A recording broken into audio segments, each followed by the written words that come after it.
Olá, meu nome é Marcos, sou aluno do curso de Engenharia Elétrica da Universidade Positivo e nesse vídeo falarei sobre o gerador de função.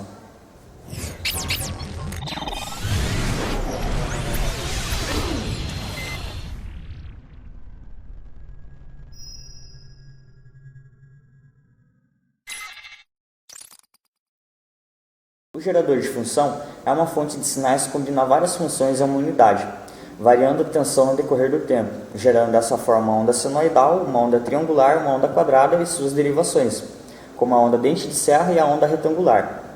Há modelos também em que é possível gerar o tipo de ruído branco, cujo não falarei nesse vídeo. No almoxarifado do curso de Engenharia Elétrica, há 4 modelos de geradores disponíveis para empréstimo, o qual vem acompanhado de um cabo de alimentação e um cabo BNC, Bayonet Nail Consumer, conhecido também como cabo coaxial, de 50 ohms, para que haja um casamento de impedância e, consequentemente, uma máxima transferência de potência entre o equipamento e o seu circuito. Ao usar o cabo BNC, evitar usar enrolado desta forma, principalmente para altas frequências, evitando também o surgimento de um campo magnético induzido. Começarei pelo modelo mais básico, o GV2002 da Icel. O botão de liga e desliga fica localizado atrás do equipamento. Este modelo conta apenas com uma saída, um display de 5 segmentos para demonstrar a frequência, um display de 3 segmentos para mostrar a amplitude de pico a pico, alguns LEDs para mostrar a escala da leitura e botões de ajustes.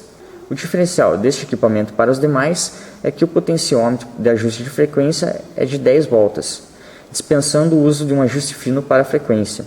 Este outro potenciômetro permite ajustar o duty cycle. Centralizado, o duty cycle será de 50%. O potenciômetro de baixo nos permite ajustar a amplitude da onda.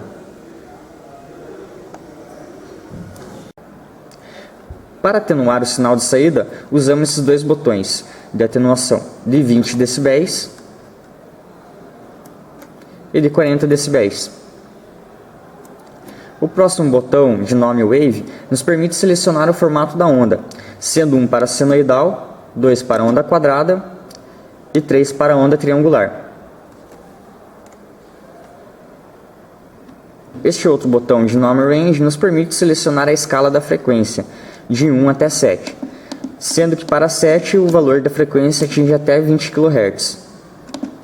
Este outro botão de nome Room nos permite visualizar o valor da frequência nesse display e o valor da tensão de pico a pico nesse display. Vamos ver? E este último botão de nome Reset nos permite configurar os valores de fábrica,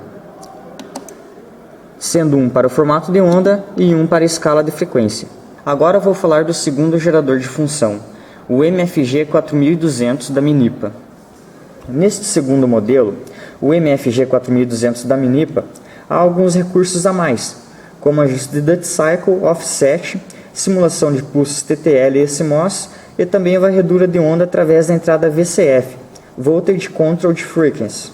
Assim como no modelo anteriormente mostrado, neste modelo também há botões para seleção de escala e também para seleção do tipo de onda. Já para o ajuste de frequência, há 2 potenciômetros, para o ajuste grosso e para o ajuste fino. O botão de liga e desliga fica localizado na frente e conta com 2 saídas e uma entrada, e um display de 4 segmentos informando o valor da frequência, LEDs para indicar a escala e também um LED gate para indicar quando o frequencímetro interno do equipamento está sendo usado. Esta é a saída principal com 50 ohms de impedância. Esta é a saída TTL, a qual fornece pulsos TTL e CMOS. Puxando o potenciômetro TTL, é possível ajustar a amplitude dos sinais CMOS. Pelo potenciômetro de ajuste de amplitude, é possível atenuar o sinal em menos 20 dB puxando o potenciômetro. Para usar o offset, o ajuste estará disponível somente se o botão estiver puxado.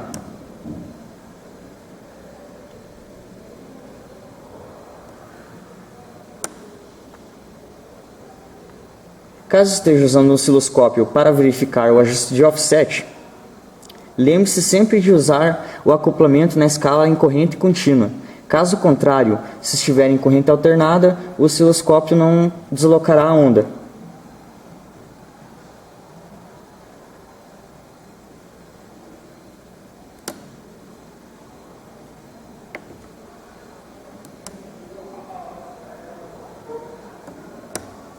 A entrada VCF permite um ajuste mais fino da frequência quando é aplicada uma tensão elétrica contínua. Quanto maior a tensão elétrica, menor será a frequência. Aplicando uma tensão negativa, a frequência tende a aumentar. Aqui eu tenho uma fonte de tensão contínua acoplada à entrada VCF do meu gerador de função. Note que ao variar o valor da tensão, variamos o valor da frequência. Nunca exceda o limite de frequência suportado por cada escala, pois isso pode danificar o equipamento. Com a entrada VCF, também é possível gerar sinais EFM e varredura de onda. Para gerar ondas FM, deverá ser aplicada uma tensão elétrica alternada à entrada VCF do gerador de função. Primeiramente, devemos ajustar a frequência e amplitude desejada da onda portadora. Na sequência, inserimos uma tensão alternada à entrada VCF do gerador de função. Para este caso, estou usando um variador de tensão. Aumentando o valor de pico a pico da fonte de corrente alternada, aumentamos o desvio da frequência da onda FM. Para cada 100 mV de pico-pico aumentado na fonte de corrente alternada, aumentamos 1% do valor da frequência mais alto obtido na escala como desvio. Por exemplo, a frequência mais alta obtida na escala de 100 kHz é de 200 kHz. Portanto, 1% de 200 kHz é igual a 2 kHz. Então, uma tensão alternada de 100 mV pico-pico aplicada à entrada VCF ocasionará um desvio de 2 kHz na onda portadora. Para usar a varredura de onda, devemos aplicar à entrada VCF uma rampa decrescente de até 15 volts de pico. Aqui nesse gerador de função, temos uma onda decrescente, como mostra o osciloscópio.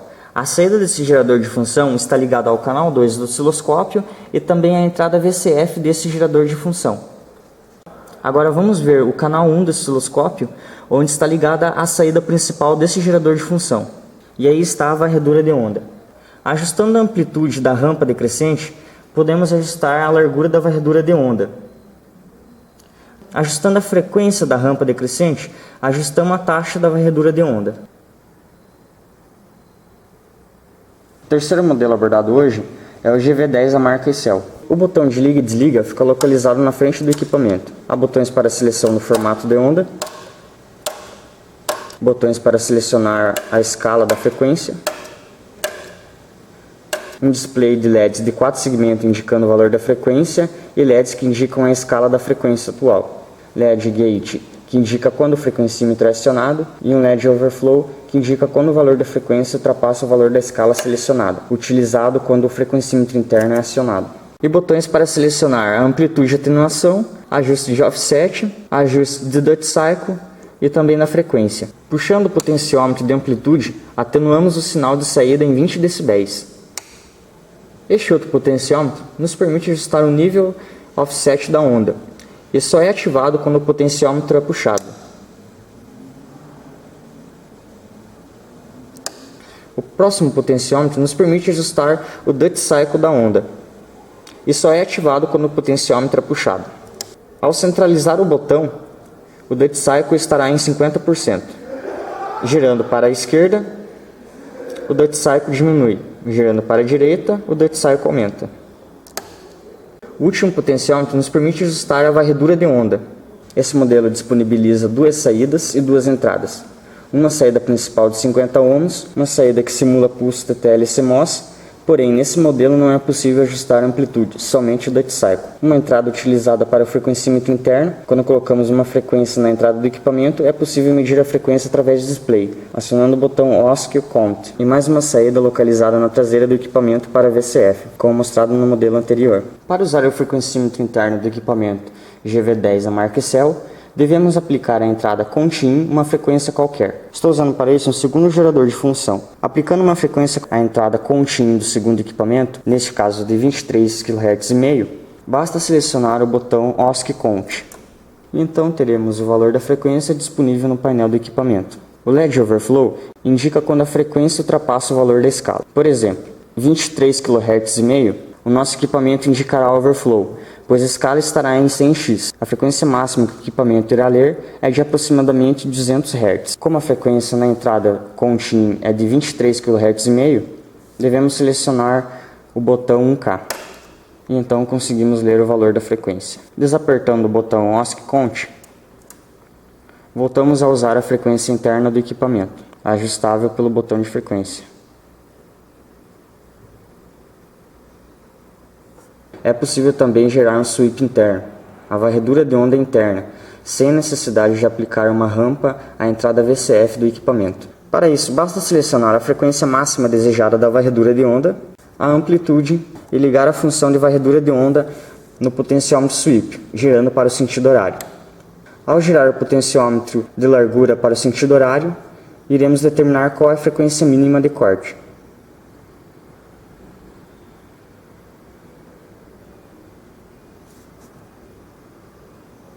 A frequência máxima de corte é determinada pela escala. Ao girar o potenciômetro da base, ajustamos a taxa de repetição.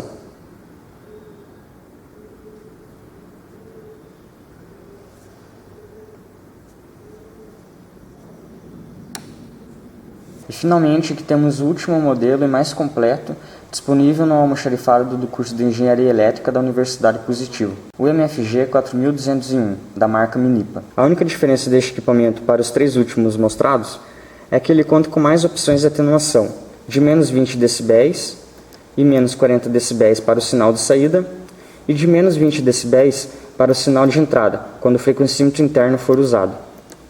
Para a varredura de onda interna do equipamento, é possível ajustar a taxa de varredura da onda de forma linear ou logarítmica, puxando o potenciômetro. O potenciômetro para ajustes da frequência é este primeiro. Estes dois potenciômetros nos permitem ajustar a largura e a taxa de varredura da onda. Potenciômetro para ajustar o duty cycle da onda, o nível offset, a amplitude dos pulsos CMOS TTL e a amplitude. Duas saídas, saída principal de 50 ohms, saída para pulsos TTL, a entrada VCF e a entrada do contador de frequência.